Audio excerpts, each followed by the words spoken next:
The three most important things in real estate investing are often summed up by my friend and fellow investor, Larry Goines, who famously says they are making offers, and making offers.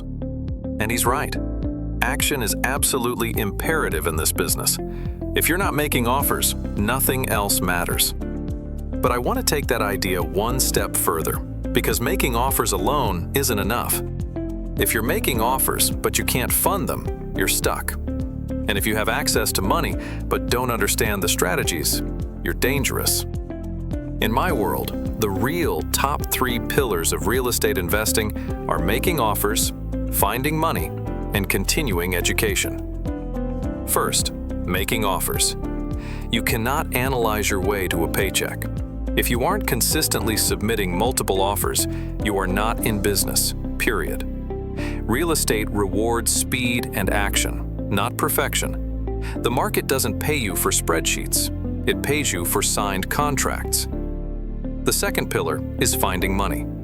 A great deal means absolutely nothing if you can't fund it.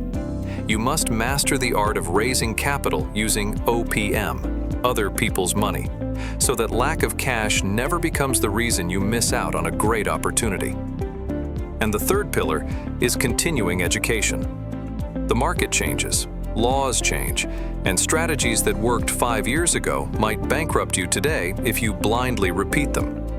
You have to keep sharpening your axe. When you put these three together, making offers, finding money, and continuing education, you stop running a hobby and start building a real business. Stop procrastinating and start using these three pillars consistently, because if you master them, your real estate business will flourish. If this helped you think more clearly about your investing strategy, make sure you subscribe to the channel, like this video, and share it with another investor who needs to hear this.